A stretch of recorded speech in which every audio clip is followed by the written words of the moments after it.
We're gonna start. Ready? So this trailer was built from a 1964 travel trailer, and the reason I chose that is because of the hydraulic brakes. So you don't have to have electric brakes on your vehicle. It brakes by itself.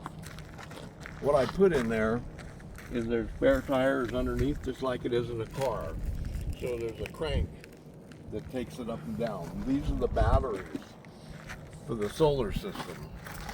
This is a wind deflector when you're running down the highway, so it doesn't have wind drag. And then it also is an awning. This is shore power, so you can plug this into 220, or you can use the internal electrical system. This window opens so that you can actually stand out here on a little deck and take a shower if you wanted to. So all this is aluminum, and then it's insulated. These are designed to be, you can take them out, this little plastic, and you can put a serving window in here or whatever you want to do.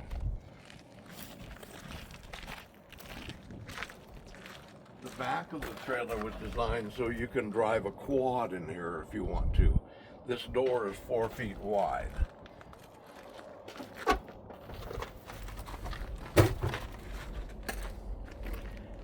And it's insulated, and this is aluminum. These are the ramps for my quad, so you probably don't need those. And then there's a three-way power system. There's 12 volts, there's 110, and there's shore power, just like an RV has. So right here, I put a switch, and that's 12 volt lighting, so you can see when you go inside. There's another switch right here in case you want light outside. And the two solar panels, you can see they're on this side of the trailer, so you always park the trailer south to pick up the solar. So that's the 12 volt system, part of it. Then as we walk inside, this is an inverter. It's a 3,000 watt inverter, so that's 30 amps you can draw across that inverter.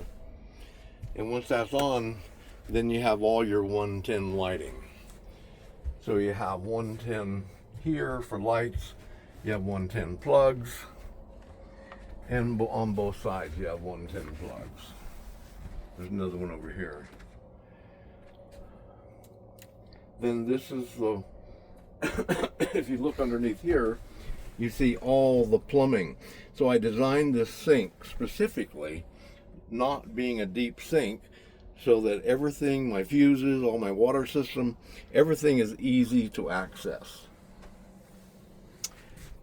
So when you want water, you just flip a switch here and you turn it on, and then you turn the handle down. Right above here, you'll see there's a hose running here. This runs up on the roof, and there's a enclosed water tank. It's black.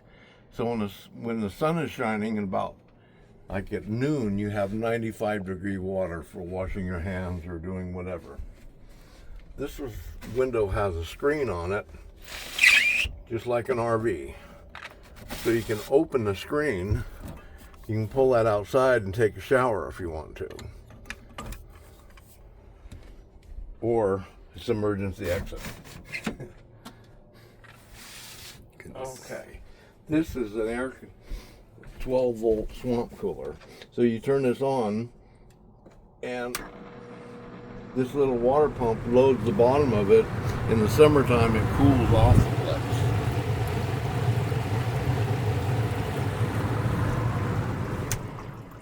It draws air from the outside.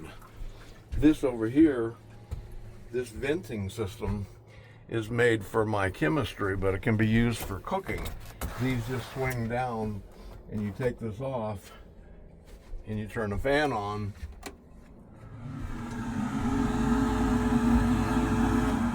and it draws air outside. There's so much in this trailer that I built. It would take 30 minutes to explain it all. But just to give you an idea of what's here, I thought we'd do this. This is a small high pressure air compressor. So all you have to do is flip this switch. You come on, and there's an air hose, so you can air up a tire if you want to do something like that. There's the water hoses for filling the system. You can fill the water from outside. You can pump water outside if you want to, and then there's a drain outside. So this is a 25-gallon tank. This solar system runs this little refrigerator easily. And then this is where I keep my gun. So this is made for an AR-15. You just unscrew that, it rolls down, gun comes out. You can put whatever you want to in there. But I just wanted to give you a basic idea of what all is in this trailer. And here, see, every light has a fuse on it. There's not one single outside light, 12-volt light that's not fused. And you see the little fuses are just right behind the clip. So it's been very meticulous. There's 1.5 inches of insulation on the walls. There's 1 inch of insulation on the floor. And there's 3/4 of an inch on the ceiling. These come out, these little panels. So if you want outside light, that's what those are all about. And then there's a little rail that holds them up in place. So this is all sun, for the sun to come in. In the summertime, you don't want that heat in here. And that'll do it.